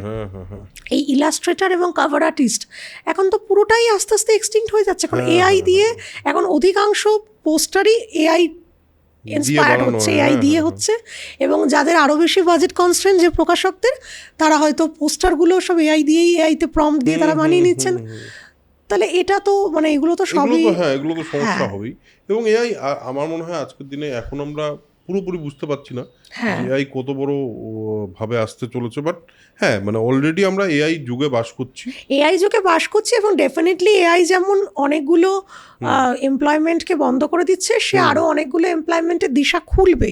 কিন্তু একটা জিনিস কিন্তু অনস্বীকার্য, যত আমরা মেশিনের ওপর ডিপেন্ডেন্ট হব, যত টেকনোলজি ডিপেন্ডেন্ট, যত এআই ডিপেন্ডেন্ট হব, আমরা তত মানসিকভাবে কিন্তু অস্থির হব। না, আমাদের ধৈর্য সব কিছুই, আমাদের চিন্তা শক্তি ভীষণভাবে কমছে। এবং এটা শুধু বাঙালি বা ভারতীয় বলে না, সারা পুরো পৃথিবী জুড়েই সেটা সত্যি। এবং এটাই খুব দুঃখজনক, মানে এটাই খুব খারাপ লাগে। বাট সেটা কিছু আমার তো মনে হয় মানুষ, যেমন আমি রিসেন্টলি একটা বই পড়লাম, ওই আমার খুব প্রিয় লেখক হারারির স্যাপিয়েন্স যিনি লিখেছিলেন, তার একটা রিসেন্ট নেক্সাসটা পড়লাম। স্যাপিয়েন্সটা অনেক আগে পড়েছে, নেক্সাসটা পড়লাম। আমার তো মনে হলো যে মানুষ হচ্ছে এমন একটা স্পিসিস যারা সমস্ত অন্য জন্তুগুলোকে তারা আর কি কখনো মেরেছে, কখনো তাদের এক্সপ্লয়েট করেছে, এখনো করে চলেছে। বাট মানুষ নিজেরাই হয়তো এভাবেই এক্সটিংশনের পথে এগোবে, এটা আমার। নেক্সাস তো তাই বলে, নেক্সাস তো ওটাই বলে যে এই প্রথমবার আমরা কোনো টেকনোলজিকে ডিসিশন মেকিং এর দায়িত্ব দিচ্ছি, একদম, আর কিছু করিনি। আমরা আমাদের একটা নেক্সাস নিয়ে এপিসোডও আছে, দুর্দান্ত, বইটাও একটা অসাধারণ বই। আচ্ছা, এবার একটা জিনিস বলুন, এই যে পপুলার সাহিত্য আর সিরিয়াস সাহিত্য, আপনার বেশ কিছু, মানে আপনাকে বেশি জনপ্রিয় লেখিকা বলে লোকজন অনেকে, আমার রিসার্চ তাই বলছে যে আপনাকে অনেকে বলে একটু বেশি জনপ্রিয় লেখিকা। তাই এই যে জনপ্রিয় বা পপুলার হওয়ার মধ্যে বাঙালির কি কোথাও একটা ট্যাবু আছে যে পপুলার মানে ভালো নয়? এটা নিয়ে চন্দ্রিলার একটা বিরাট বড় বক্তৃতা ছিল। হ্যাঁ, মানে ইন্টেলেকচুয়াল স্নবারি যেটাকে বলে। হ্যাঁ, সেইটা নিয়ে আপনার কি মনে হয়, মানে পপুলার হওয়া তো অসুবিধা কোথায়? না, আমার মনে হয় এটা ওই ভেন ডায়াগ্রামের দুটো আলাদা ফিগারের মতো, মাঝখানে একটা মানে কনভার্জেন্ট জায়গা কিন্তু আছে। মানে এরকম প্রচুর সাহিত্য আছে যেটা যতটা পপুলার ছিল ততটাই সেটা হয়তো সাহিত্যর গুণের দিক থেকেও সমৃদ্ধ, এটা এক নম্বর কথা। দ্বিতীয় কথা হচ্ছে, দেখুন, সাহিত্য গুণ এটা কিন্তু আপেক্ষিক, এটা কিন্তু ভীষণ রিলেটিভ একটা কথা। মানে রবীন্দ্রনাথ যখন কবিতা লিখছেন তখন কিন্তু তাকে বলা হচ্ছে যে ওনার কবিতাগুলো একদমই প্রথম দিককার বলছি। তো এটা কিন্তু যুগের সঙ্গে বদলায়, এটা মানুষের রুচির সঙ্গে বদলায়। এবং জনপ্রিয় মানে এটা অনস্বীকার্য যে সেটা মানুষের কাছে অনেক বেশি পৌঁছচ্ছে, অনেক বেশি মানুষ এটাকে গ্রহণ করছেন। এখন সেটা থাকবে কি থাকবে না, সেইটা তো সময়ই একমাত্র উত্তর দিতে পারেন। মানে সেটাতে আপনি বা আমার মনে হয় না অন্য কেউ সেটা বলতে পারেন। মানে আপনাকে যদি কেউ পপুলার লেখিকা মানে বলে, বেশি জনপ্রিয় লেখিকা বা অতিরিক্ত জনপ্রিয় বলে সমালোচনা যদি কেউ করে, তাই করেন, হ্যাঁ করে, এবার এটাতে আপনার নিজের কি মনে হয়? আমার ভীষণ ভালো লাগে। তার কারণ আমি এমন একটা বই বাজারটা তো একটা খুবই একটা স্বল্প গণ্ডির মধ্যে সীমাবদ্ধ হয়েছে, সেরকম একটা বাজারের মধ্যে আমি যদি নিজেকে পপুলার হিসেবে তারা আমাকে রিপ্রেজেন্ট করছেন, মানে আমি কিছু মানুষকে তো রিল বলুন বা অন্যান্য কন্টেন্ট, যেগুলো আরও রিল নয়, অনেক ভালো রিলও হয়, মানে যে কোনো ধরনের অন্য কিছু থেকে আমি তো টেনে নিয়ে আসতে সক্ষম হয়েছি, এটা এক নম্বর। 2 নম্বর হচ্ছে, আমার লেখা জনপ্রিয় মানে আমি তো শুধু লিখছি না আর শুধু প্রকাশক বইটা ছাপছেন না, প্রকাশক ছাপছেন, প্রকাশকের ওখানে যে ছেলেটি সারা রাত জেগে প্রেসে বই বাঁধাই করছে, কি যে ডিস্ট্রিবিউটার, একটা বিরাট, এটার সঙ্গে রুটি রুজি একটা বড় কলেজ স্ট্রিটের একটা বিশাল বড় রিটেল খুচরো বিক্রেতা, তাদের হয়তো জেনারেশনাল বিজনেস এটা, তাদেরকে তো আমি কোনোভাবে হোক লিভারেজ দিচ্ছি। তো আমি এটা ভীষণ পজিটিভলি নিই এবং আমার মনে হয় এটা আমার খুবই একটা আশীর্বাদ। এবং আরেকটা কথা আমার মনে হয়, যারা হার্ডকোর বইপ্রেমী, যেমন আমি যেটা বললাম যে আমি রিডার পার্সন, তারা তো বই পড়বেনি, তাদেরকে কিন্তু বই পড়ানোতে আমার কোনো ক্রেডিট নেই। কিন্তু যারা রিডার নন, তারা যদি আমার বই পড়েন, দ্যাটস মাই ক্রেডিট, এটা আমার মনে হয় একদম।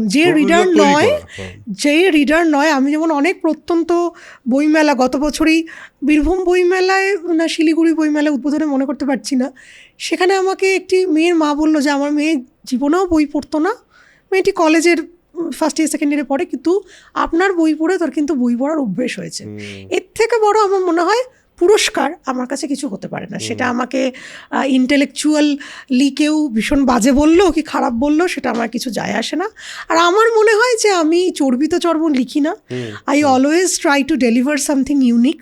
সেটা থ্রিলারে হোক, সেটা সামাজিক উপন্যাসও আমি যেগুলো লিখেছি, শুধুই যে সেগুলো সম্পর্কে টানাপোড়েন তা নয়। আমি আমার উপন্যাস আছে আইটি সেক্টর নিয়ে, এন্টারপ্রেনিয়ার, বাঙালির যে ব্যবসা সত্তা সেটা নিয়ে, ব্যাংকিংয়ের ওপর আমি চেষ্টা করি এমন কিছু নিয়ে লিখতে যেটা আগে সেভাবে লেখা হয়নি। আমার লেখাতে আমি সাবজেক্টটাকে প্রায়োরিটি দিই, কারণ সাবজেক্টটা যদি পাঠককে অ্যাট্রাক্ট করতে পারে, বাকিটা আমার লেখার গুণে উনি পড়বেন, আর যদি না হয় তাহলে উনি পড়বেন না।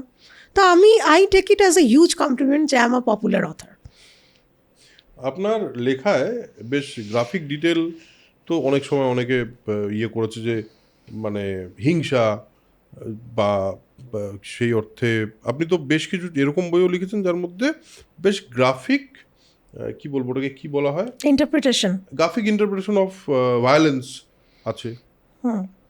এটা নিয়েও আপনাকে আমি যতদূর পেলাম যে বেশ কিছু মানুষ তাকে সেটা নিয়ে অস্বস্তি প্রকাশ করেছেন। এই যে একটা সেন্সরশিপ হওয়ার উচিত, মানে আপনি নিজেই বললেন যে সেটা একটু বেশি দিকে চলে যায়, তাহলে নিশ্চয়ই আপনি একটা নিজের মতো করে সেলফ সেন্সরশিপ তো করে নেন। এখন করে নি, আগে সেটা পারতাম না। আচ্ছা, before 2022 I use to react, মানে আমি কখনোই মানে কাউন্টার যেতাম না, কিন্তু আমার মনের মধ্যে সেটা একটা এফেক্ট ফেলতো। কখনো কখনো আমি হয়তো একটা ভীষণ প্রতিবাদী কোনো একটা আমার সত্তা বেরিয়ে এলো, কিন্তু এখন সেটা আমার একটা ওই আশপাশে বাউন্ডারি হয়তো তৈরি হয়ে যাওয়া। আর যেটা আপনি বললেন যে আমি কখনো তো সবাইকে সন্তুষ্ট করতে লিখতে পারবো না। মানে আজকে যদি আমি এটা লিখি যে আজকে 1971-এ লক্ষ লক্ষ বাংলাদেশে হিন্দুকে মারা হয়েছিল, কি 46-এর প্রচুর ওই নোয়াখালীতে গণহত্যা হয়েছিল, তাতে হয়তো অনেক মুসলমান অসন্তুষ্ট হবেন, but that is factually correct. তো আমি তো সবাইকে খুশি করতে লিখতে পারবো না। তেমনি কিন্তু এখন কি হয়ে গেছে একটা টেন্ডেন্সি মানুষের, যে আপনি যেটাই করুন আপনাকে কোনো একটা দলে সে ঠেলে দেবে।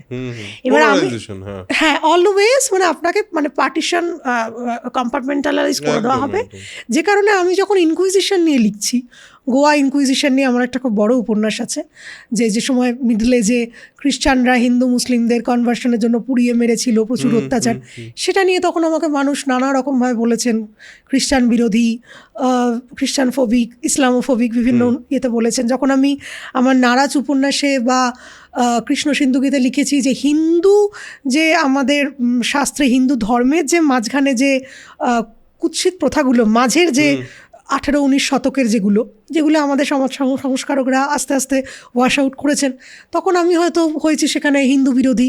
তো মানুষের পার্সপেক্টিভ নিয়ে লেখককে ভাবলে আমার মনে হয় না হবে। এটা আগে আমি ভাবতাম, কারণ সবাইকে যদি খুশি করতে হয় তাহলে আমি সেই জায়গাতেই দাঁড়িয়ে থাকবো। আমি যদি প্রত্যেকটা মানুষকে মনে করি যে খুশি করব, তাহলে আমি তো এগোতে পারবো না। আমি যেটা সত্যি, আমি যদি মনে করি যে আমি একটা কোনো হিস্টোরিক্যাল টপিক নিয়ে লিখছি, সাহিত্যিক হিসেবে আমার লক্ষ্য হবে একদম নিরপেক্ষ। সেক্ষেত্রে আমি ব্রাহ্মণ না শূদ্র, আমি হিন্দু না মুসলিম, আমি পুরুষ না নারী, সেগুলো সেখানে প্রাধান্য পাবে না। সেটাকে নিরপেক্ষভাবে সেটাকে তুলে ধরা, সেটার ওপর ফিকশনালাইজ করাটা হচ্ছে আমার কাজ।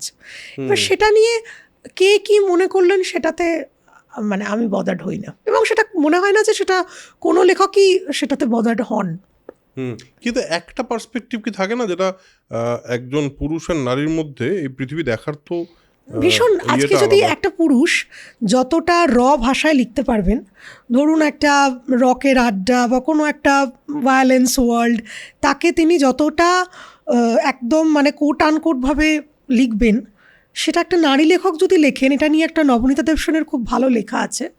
উনি তখন উনি পারিবারিক জীবনে বিবাহ বিচ্ছিন্ন হয়েছেন, সেরকম অবস্থায় উনি সমরেশ বসুর বোধহয় একটা গল্প পড়েছিলেন, গল্পটা খুব প্রশংসিত হয়েছিল, যে একটি বয়স্ক পুরুষ প্রফেসরের সাথে একটি ছাত্রী মানে তরুণী ছাত্রীর প্রেম। সেটা ভেবে উনি ভাবলেন তাহলে আমিও একটা লিখি। তখন উনি অধ্যাপিকা, যে একটা অধ্যাপিকার সঙ্গে একটা তরুণ ছাত্রের প্রেম। উনি লিখেছেন যে যখন আমি খাওয়ার টেবিলে কথাটা বললাম, ছোটোখাটো যেন একটা বজ্রপাত হলো বাড়িতে। মা বলল, তুই কি মানে তোর কি মাথা খারাপ, তোর একে সেপারেশন হয়েছে, এরকম তুই নিজেও কলেজে পড়াস, তোকে তুই যদি এরকম লিখিস সবাই তো ভাববে তুই নিজে এরকম। এই যে লেখিকাকে তার পার্সোনাল লাইফের সাথে এক করে দেওয়া, এইটা তো আমাদের সমাজে চলবে এখনও, এখন অনেকটা কমেছে, বাট এটা তো চলবে। এটাতে এই সচেতনতাটা তো এখনও আসতে দেরি আছে। এটা তো সবের ক্ষেত্রেই হয়েছে। আজকে তসলিমা নাসরিনের she is the most brightest example of that. তো সেটা হয়তো অনেক নারী লেখকই মাথায় রাখেন, যে আমি এমন কিছু শব্দ ব্যবহার করতে পারি না যেটা খুব বেশি নগ্ন হয়ে যাচ্ছে সমাজের একটা ভীষণ কোনো কুৎসিত দিককে উন্মোচিত করছে খুব কুৎসিতভাবে, কিন্তু অনেকে দেখি এখন লিখছেনও। অনেক আমি লেখিকাকে দেখি এখন তারা যথেষ্ট খুব সাহসী কলম তারা লিখছেন, এবং আমার তো মনে হয় যে তিনিই সার্থক লেখক বা লেখিকা যার লেখা পড়ে তার লিঙ্গ, তার বর্ণ, ধর্ম কিছুই বোঝা যায় না, তাই না? তো সেটাতে কিন্তু এখন অনেকেই মেয়েরা এগিয়ে আসছেন আগের থেকে। একটা নারীর আজকে ভারতীয় সমাজে বড় হওয়ার পেছনে সে তো ডিরেক্ট পেট্রিয়ার্কি সে দেখেছে, কারণ patriarchy is a real thing. মানে এখন তো এটা এখন হয়তো তাকে দেখার দৃষ্টিভঙ্গি বদলেছে, কিন্তু আজকেও আমরা পেট্রিয়ার্ক সমাজেই বাস করি। একজন নারী যখন লিখতে যান তখন কি তার যে সমাজের প্রতি যার যেই কথাগুলো তার বলা হয়নি, মানে যেই কথাগুলো তিনি বলতে চেয়েছেন, সেগুলো কি পার্সোনাল জায়গা থেকে কোথাও কি কিছু আসতে থাকে তার লেখনীতে? সেটা শুধু নারী বলে নয়, একজন পুরুষও ছোট থেকে, আমরা তো সমাজ থেকে একটা আমাদের যে চরিত্রগুলো গঠন করি, উপন্যাসের যে গল্পগুলো, তার অনেকটাই ইন্সপায়ার্ড ফ্রম আওয়ার লাইফস। তো আমাদের জীবন মানেই তো সেটা একটা কোনো তন্ত্র, মানে আমাদের তো একেবারে সাম্য তো আমরা কেউই সাম্যবাদ অ্যাচিভ করতে পারিনি। তো ডেফিনেটলি সেটা থাকে, মানে সেটা পুরুষ হলেও থাকে, নারী হলেও থাকে। এটা আমার মনে হয় না শুধুমাত্র নারী লেখকদের। আগে যেমন অনেক মেয়েরা যখন অন্তঃপুরে ছিলেন, মেনলি নারী লেখকরা অধিকাংশ লেখা সামাজিক লিখতেন, কিন্তু এখন তো সব রকম জ্বরেই লিখছেন, এবং সেটা সেই মানে ব্যারিকেডটা ভাঙছে, লাইনটা ব্লার হয়ে গেছে। হ্যাঁ, তবে হ্যাঁ, এটা কিন্তু আমি এখনো মনে করি যে একজন পুরুষ লেখক যতটা নিজেকে রেকলেসভাবে ব্যক্ত করতে পারেন, বা তার নারীর প্রতি আকর্ষণ বা তার কোনো রকম চরিত্রের স্খলন, সেটাকে তিনি যতটা গর্বিতভাবে ব্যক্ত করতে পারেন, একজন নারী লেখক যদি সেটা করেন, তাকে এই পুরুষ লেখকের থেকে কয়েক হাজার গুণ বেশি জাজ করা হবে, এবং তার ইমেজের জন্য সেটা কিন্তু ডেরোগেটরি বা ডেট্রিমেন্টাল হবে, যেটা কিন্তু পুরুষ লেখকের ক্ষেত্রে পুরোপুরি তার অপোজিট। তাকে একটা ক্যাসানোভা কি তাকে একটা কবি একটা ইমেজ দেওয়া হবে, যেটা হয়েছে, হ্যাঁ, এটা হয়েছে, এটা হয়ে আসছে। তো সেটা তো একটা সীমাবদ্ধতা অবশ্যই, কারণ আমাদের পেট্রিয়ার্কি তো একটা মাইন্ডসেট। একদম। আজকে আমরা এখন মেয়েরা অনেক এগিয়ে গেছে, চাকরি করছে, সবই করছে, বাট স্টিল কিন্তু বাই ডিফল্ট যে একটা পুরুষ মানেই সে বেশি এক্সপোজার পাবে, নারী মানে সংসার। আমি যেমন আমার সংসারের আমি কিছুই দেখি না, দেখতে পারি না, শুধু নয় আমার দেখতে ভালো লাগে না। আমার রান্না বান্না বা এই হাউস হোল্ড কোর্স যেটাকে বলে, আমার সেটা একদম ভালো লাগে না দেখতে। মানে আমার যারা গৃহকর্ম সহায়িকা, তাদেরকে যে সুপারভাইজ করা, সেটাও আমার ভালো লাগে না। আমার করতে বসলেই মনে হয় যে কী করছি আমি, কেন করছি। আমার হাজব্যান্ড কিন্তু সেটা ও খুব উইলফুলি করেন। তো এটা নিয়ে কিন্তু অনেকেই আমাকে হঠাৎ করে বলে দেয়, তুই তো আর সংসার করলি না, তুই তো সংসারী নোস। আমার মনে হয় যে what is the parameter of সংসারী? আমি উশৃঙ্খল নই, আমি মানে এটা নয় যে আমি অন্যান্য সম্পর্ক করে বেড়াই। I am a very family oriented person. আমার স্বামী, পুত্র, আমার বাবা মা সবাইকে নিয়েই আমি থাকি, শ্বশুর শাশুড়ি সবাইকে নিয়ে থাকি। বাট স্টিল আমাকে কেন সংসারীর পদকটা বা মেডেলটা দেয়া হচ্ছে না?